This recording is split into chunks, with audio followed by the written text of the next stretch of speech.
बिल्कुल कानूनी रूप से इन्हें नाम में परिवर्तन करना पड़ेगा, ये नाम वापस लेना पड़ेगा, क्योंकि ये नाम रखना कानूनी प्रावधानों के साथ खिलवाड़ करने जैसा होगा और ये बिल्कुल भी अलाउड नहीं है अकॉर्डिंग टू द लॉ। और इसको लेकर के मेरा पूरा विश्वास है कि ये लोग बिल्कुल नाम वापस लेंगे। पॉसिबल ही नहीं है सर इस नाम का इस्तेमाल करना इस तरीके से। तो मुझे लगता है कि इंडिया नेम का इस्तेमाल करना राजनीतिक लाभ के लिए, राजनीतिक के लिए ठीक नहीं है। हमारे कानूनी प्रावधानों के साथ, हमारे संविधान के साथ मजाक करने जैसा होगा। इस प्रकार के अपराध भारतीय दंड संहिता की धारा 171F के तहत ट्राइबल भी है, ये ऑफेंस भी है। तो इस तरीके से अगर आप करते हैं तो मुझे लगता है कि गलत सूचना आप देते हैं। आप जनमानस के भाव के साथ भी खिलवाड़ का प्रयास कर रहे हैं। इंडिया नाम का इस्तेमाल करके ये लोगों की भावनाओं को प्रभावित करना चाहते हैं और अपनी राजनीतिक रोटियां सेकने का प्रयास कर रहे हैं, जो कि नैतिक तौर पे भी गलत है और कानूनी रूप से भी गलत है। तो इसके समर्थन में तो मुझे नहीं लगता कि सिर्फ मैं, पूरे भारतवासी भी नहीं होंगे। इस बार मैं हूं विमल त्यागी और आप देख रहे हैं यूथ मीडिया टीवी। विपक्ष की तरफ से एक महागठबंधन बनाया गया जिसके नाम को लेकर भारतीय जनता पार्टी लगातार हमला कर रही है। इस पर बातचीत करने के लिए हमारे साथ पुरुषोत्तम तिवारी जी हैं, सुप्रीम कोर्ट के वकील हैं, जाना माना नाम है दिल्ली के। तो सर, आप किस तरीके से देखते हैं जो इंडिया नाम रखा गया उस महागठबंधन का, उस पर उसका कानूनी रूप क्या हो सकता है? कुछ लोग कह रहे हैं कि गलत रख लिया है, कुछ कह रहे हैं नहीं एकदम सही है। देखिए, सबसे पहले तो आपका बहुत बहुत धन्यवाद। ये जो नाम रखा गया है इंडिया, अगर आप इसका कानूनी पहलू देखते हैं तो एम्बलम्स एंड नेम्स एक्ट 1950, इसका पूरा नाम है emblems and names act prevention of misuse. किसी चीज़ का, किसी नाम का मिसयूज करना, उसको लेकर के प्रतिबंधित करता है। इस एक्ट में मुख्यतः यह 20 एंटिटीज़ हैं जिनके आप कमर्शियल अगर यूज करते हैं या पॉलिटिकली यूज करते हैं तो उसको लेकर के आपके अगेंस्ट में कार्रवाई हो सकती है, वो प्रोहिबिटेड है। तो उसमें एक इंडिया नेम भी है। तो मुझे लगता है कि इंडिया नेम का इस्तेमाल करना राजनीतिक लाभ के लिए, राजनीतिक के लिए ठीक नहीं है, क्योंकि इस तरीके से आप उस एक्ट के वॉयलेशन कर रहे हैं। उस एक्ट का सेक्शन 3 कहता है कि आप इस प्रकार के किसी भी नाम का इस्तेमाल नहीं कर सकते हैं जो प्रतिबंधित है, जो प्रोहिबिटेड है। उसमें इंडिया नेम है तो उसमें सेक्शन 3 का कॉन्ट्रावेंट कर रहे हैं, यहाँ पे कंप्लीटली विरोधाभास या कहीं कि उसका उल्लंघन कर रहे हैं इंडिया नाम का इस्तेमाल करके। और अगर ये सेक्शन 3 का वहाँ पे वॉयलेशन कर रहे हैं तो सेम एक्ट का सेक्शन 5 इस प्रकार के एक्ट को पनिशेबल ऑफेंस बनाता है। तो मुझे लगता है कि इस प्रकार का उपयोग करना राजनीतिक लाभ के लिए हमारे कानूनी प्रावधानों के साथ, हमारे संविधान के साथ मजाक करने जैसा होगा। आप कह रहे हैं कि नाम यूज़ करना गलत है, लेकिन इंडिया टीवी हो या जो राष्ट्रीय कांग्रेस, इसमें भी इंडिया नाम आता है। भारतीय जनता पार्टी नाम तो इंडिया यूज़ काफ़ी समय हुआ, कई मीडिया चैनल भी यूज़ करते हैं, तो फिर वो कैसे कर लेते? देखिए, अब आपको मैं यहाँ पे चीज़ें स्पष्ट कर देता हूँ। जो ये एक्ट है, जिस एक्ट के बारे में कहा कि the emblems and name prevention of improper use act 1950 amended हुआ 2005 में। इस एक्ट में महत्वपूर्ण विषय यहाँ पे ये है कि इस कुछ चीज़ों के रजिस्ट्रेशन पे रोक लगाया गया है। जो आप नाम बता रहे हो, भारतीय जनता पार्टी या इंडियन नेशनल कांग्रेस या इंडिया टीवी, इसमें इंडिया नाम सिर्फ और सिर्फ इंडिया नाम ही नहीं है, उसके आगे और पीछे सफिक्स और प्रीफिक्स के रूप में कुछ जुड़ा हुआ है, जिससे कि इसके मीनिंग को हम वाइडर प्रोस्पेक्टिव में देख सकते हैं, जिस पे कोई प्रतिबंध नहीं है।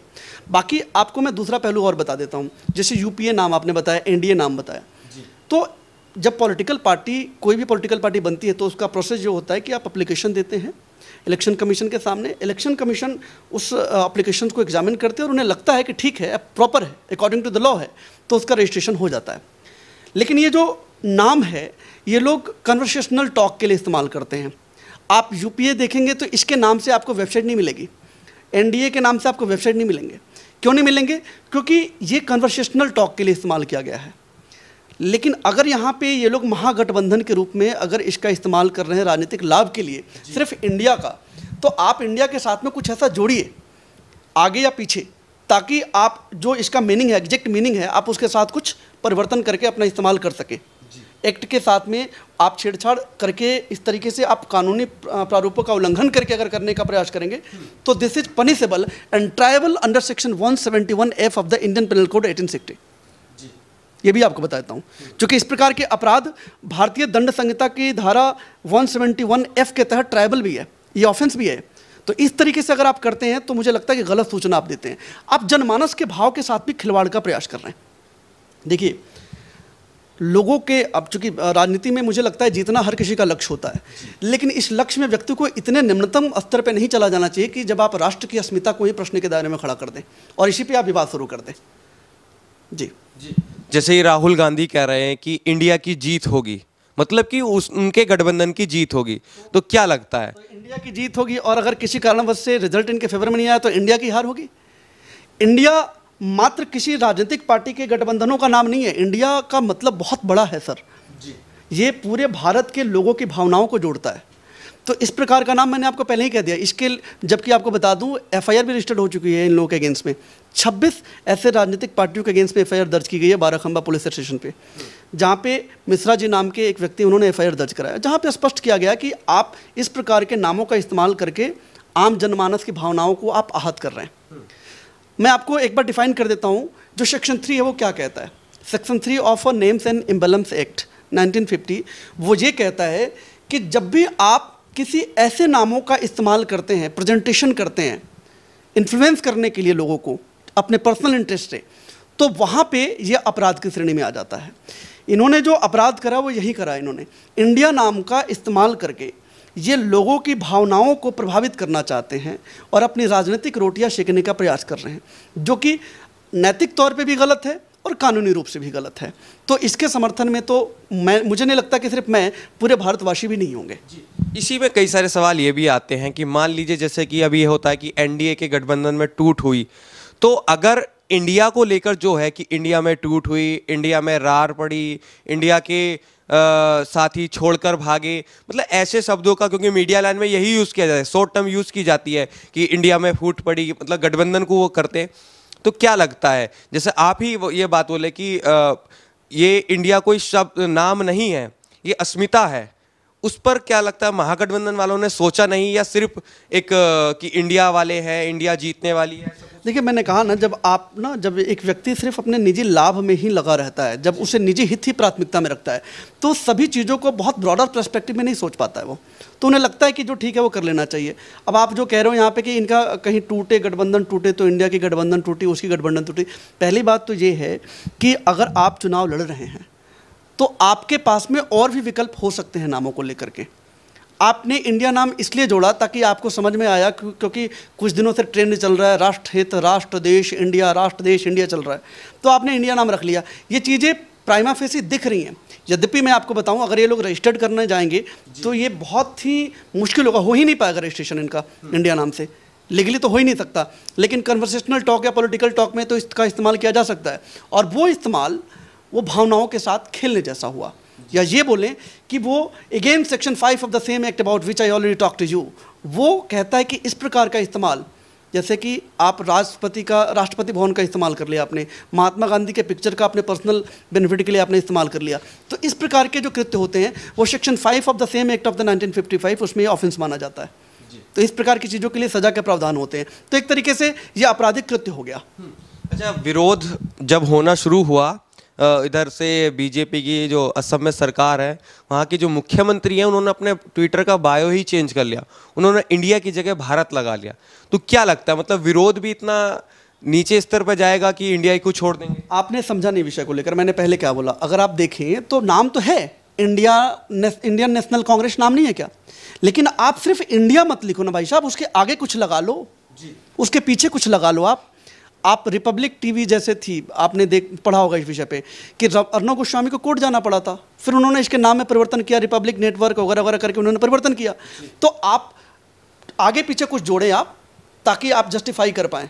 आप सिर्फ इंडिया नाम इस्तेमाल कर दें, भारत सिर्फ एक नाम रख दें आप, तो वो नाम गलत है।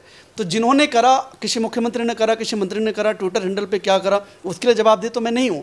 लेकिन अगर उन्होंने इंडिविजुअली सिर्फ ऐसा लिखा है तो प्रश्नों के दायरे में आता है, वो कानूनी प्रावधानों के हिसाब से वो प्रोहिबिटेड थिंग्स है। जी अच्छा सर, अब मैं महागठबंधन की बात करूँ, पार्टियों की बात करूँ, जो पार्टी उसमें शामिल हुई हैं, एक नाम आता है अरविंद केजरीवाल जी का, क्योंकि वो पहले कहते थे कांग्रेस से हाथ नहीं मिलाएंगे, और आज गठबंधन कांग्रेस से हो चुका है। तो किस तरीके से, दिल्ली में आप रहते हैं, दिल्ली की सरकार है, लगातार चर्चा में बने रहते हैं अरविंद केजरीवाल जी, तो आपको क्या लगता है अरविंद केजरीवाल जी का निर्णय बिल्कुल सही है या कहीं कमी रह गई? देखिए, अरविंद केजरीवाल जी के निर्णय के विषय में सही या गलत तो वही बताएंगे। हाँ, लेकिन जनता के तौर पे, एक नागरिक के तौर पे सोचना ज़रूर है कि कुछ दिन पहले, या ये कहें कुछ वर्ष पहले, जब इनकी सरकार नहीं थी, तो एक फाइल का बड़ा पुलिंदा हुआ करता था इनके पास में, जिसमें सभी के काले चिट्ठे हुआ करते थे। वो पुलिंदा शायद गुम हो गया है, और शायद ये विस्मृत हो चुके हैं कि इसी वजह से शायद ये प्रयास कर रहे होंगे। और इनका निजी निर्णय है। खैर, मुझे लगता है कि भारतीय राजनीति में विरोध का होना बड़ा आवश्यक है। अगर आप एक अच्छी राजनीतिक व्यवस्था चाहते हैं, एक अच्छा सिस्टम चाहते हैं आप, तो विरोध भी बड़ा मजबूत होना चाहिए। लेकिन विरोध व्यक्ति विशेष का नहीं होना चाहिए, विरोध विषयों पे होना चाहिए, विरोध विचारों पे होना चाहिए। लेकिन मुझे लगता है कि महागठबंधन ये विषय और विचारों से अलग हट करके व्यक्ति विशेष के विरोध में लोग जाने लगे हैं। तो राजनीति का सही रूप के बजाय यहाँ पे निम्नतम स्तर न देखने को मिल जाए, ये भी हमें विचार करना चाहिए। लगता है ये मुद्दों पर लड़ाई करेंगे या सिर्फ मोदी हटाना इनका मकसद रह जाएगा? क्योंकि लगता तो अभी यही है कि महागठबंधन इसीलिए बनाया कि बस मोदी को हराना है। देखिए, ये तो मोदी जी जाने और महागठबंधन जाने। ना मैं मोदी जी के पक्ष हूँ, ना हम महागठबंधन के पक्ष हूँ। जो कानूनी पहलू था मैंने स्पष्ट कर दिया कि महागठबंधन ने जो नाम रखा है, वो नाम ही इनका पहले तो कानूनी रूप से गलत है। तो जिसकी शुरुआत में ही प्रश्न खड़े हो जाते हैं, उन्हें अपनी नींव पे पुनः विचार करनी चाहिए। तो क्या लगता है, इनको नाम वापस लेना पड़ेगा, विचार करना पड़ेगा? कानून क्या कहता है? बिल्कुल, कानूनी रूप से इन्हें नाम में परिवर्तन करना पड़ेगा, ये नाम वापस लेना पड़ेगा, क्योंकि ये नाम रखना कानूनी प्रावधानों के साथ खिलवाड़ करने जैसा होगा, और ये बिल्कुल भी अलाउड नहीं है अकॉर्डिंग टू द लॉ। और इसको लेकर के मेरा पूरा विश्वास है कि ये लोग बिल्कुल नाम वापस लेंगे। पॉसिबल ही नहीं है सर इस नाम का इस्तेमाल करना इस तरीके से। आप कौन है? आपके पास पेटेंट है क्या? आप कुछ भी थोड़े लिख सकते हैं सर। आपको हमारे राष्ट्र की अस्मिता का सम्मान रखना पड़ेगा sir. No one is above the law, everyone is equally accountable before the law. आप इंडिया नाम रख लेंगे, कल होकर के कोई भारत नाम रख लेगा, कल होकर के किसी स्टेट पे कोई नाम रख लेगा, तो जीत और हार की प्रणाली जो एक आम जनमानस की है, ना इंडिया हारेगी ना इंडिया जीतेगी। इंडिया हमेशा से विजयी रही है, विश्वगुरु रही है। आप क्या दिखाना क्या चाहते हैं आप इस चीज़ों को लेकर के? ये समझने वाला विषय यहाँ पे। तो इंडिया नाम कानूनी प्रावधानों के हिसाब से बिल्कुल गलत है, मैंने स्पष्ट कर दिया आपको, सेक्शन पर्टिकुलर आपको हमने ब्रीफ कर दिया।